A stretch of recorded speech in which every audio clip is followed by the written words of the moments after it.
Good evening, football fans, and welcome back to the Sports Desk. It's a day unlike any other in the recent history of Kansas City. After years of dominance, playoff guarantees, and Super Bowl trips, the atmosphere around the Chiefs is thick with a feeling that can only be described as a strange blend of disappointment and grim resolve. Cold face waking up from the nightmare. No playoffs in Chiefs Kingdom. For the first time since 2012, when they finished 2-14, the Kansas City Chiefs have woken up in December mathematically eliminated from the postseason. That's a decade of sustained excellence, fueled by a relentless drive and, most recently, the generational talent of Patrick Mahomes. But that era is now, definitively, on pause. Their record sits at a disappointing 6-8 after the tough 16-13 loss to the divisional rival Los Angeles Chargers. The playoff streak is officially snapped after 7 straight appearances. The core of this crisis, of course, is the catastrophic knee injury to Patrick Mahomes, a confirmed ACL tear that sidelines him for the remainder of the year and casts a shadow over the start of 2026.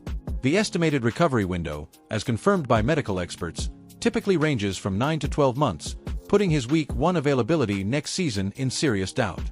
So, with no playoffs on the horizon, what's left for the Chiefs? Simple. Pride. Flexed biceps, the locker room resolve. Humphrey and Jones rally the troops. The leadership within the locker room wasted no time in addressing the team's new reality. Center Reid Humphrey, a bedrock of the offensive line and a 3-time Pro Bowler, spoke with the clarity and maturity Chiefs Kingdom expects.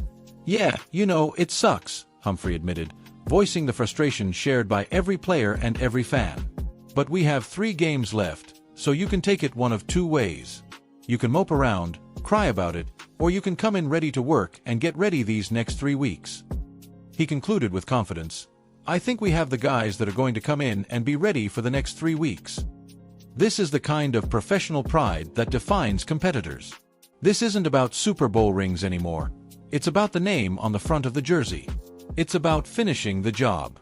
On the defensive side, the emotional leader and superstar lineman Chris Jones echoed that sentiment. "We got to finish strong," Jones said after the loss. "As competitors, as employees of this organization, I think it's important to finish strong, play with pride. Most importantly, play for yourself, the name on the back of your jersey, but also the name on the front of your jersey." Jones, a perennial All-Pro whose contract status often dominates the offseason headlines, knows that every snap now is an audition for the future of the franchise. Brain the coach's focus, clean up and evaluate. Head coach Andy Reid, who is facing his first early exit since his final year with the Eagles in 2012, is looking for a productive end to a difficult campaign.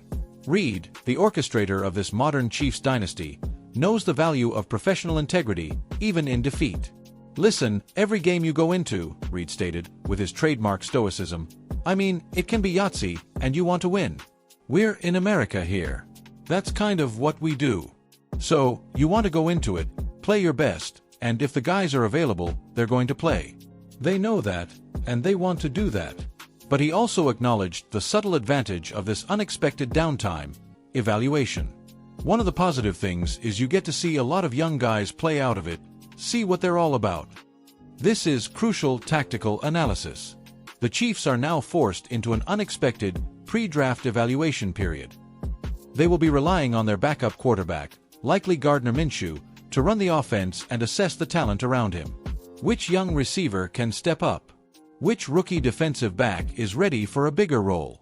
This data will be vital for General Manager Brett Veach as he prepares for a crucial offseason, where the Chiefs will have a rare high draft pick, likely top 15. Glowing star, a moment of shine. Gault's interception. Lost in the disappointment of the Chargers game was a small, bright spot that proves Reid's point about seeing the young talent. Rookie linebacker Ashton Gillotte secured his first career interception. The play itself was vintage Steve Spagnuolo defense. Facing a 3rd and long, the defensive coordinator loaded the box with 8 defenders. Safety Mike Edward rushed. Drew Tranquill managed to hit Justin Herbert's arm, and the resulting flutterball was snatched by Gillotte.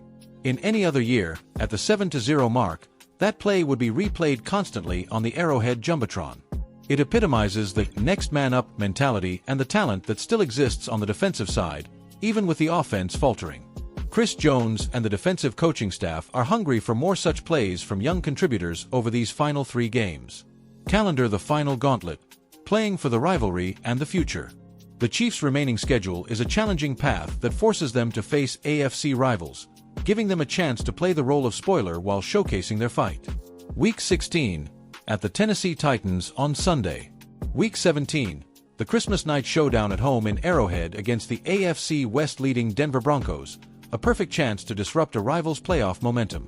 Week 18, the season finale in Las Vegas against the bitter rival Las Vegas Raiders. These games are about pride and the rivalry. Beating the Broncos on Christmas night would be a massive statement to their divisional foe. Defeating the Raiders in the season finale is always a requirement for Chiefs Kingdom, regardless of the standings. Historical context: the long road back.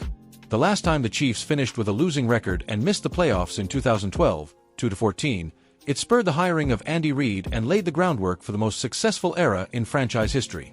This painful conclusion to 2025 must now serve as a similar reset. They have the core nucleus, the eventual return of Patrick Mahomes, the defensive genius of Chris Jones, and key pieces like Creed Humphrey on the line. But they must use this high draft pick wisely and maximize the talent they evaluate over these final 3 weeks. Reid summed up the challenge by acknowledging the parody of the NFL. "I mean, we strive for excellence. We try to do that every year. Things happen, though, in this league.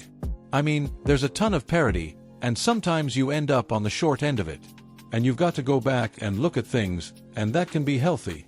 We've got good people to do that with, and we've got a good nucleus of players."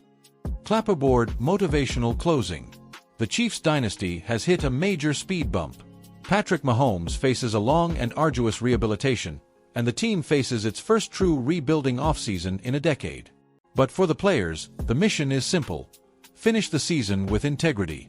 Every tackle, every completion, every snap is an investment in the future of the Kansas City Chiefs. Will they finish strong, or will they roll over?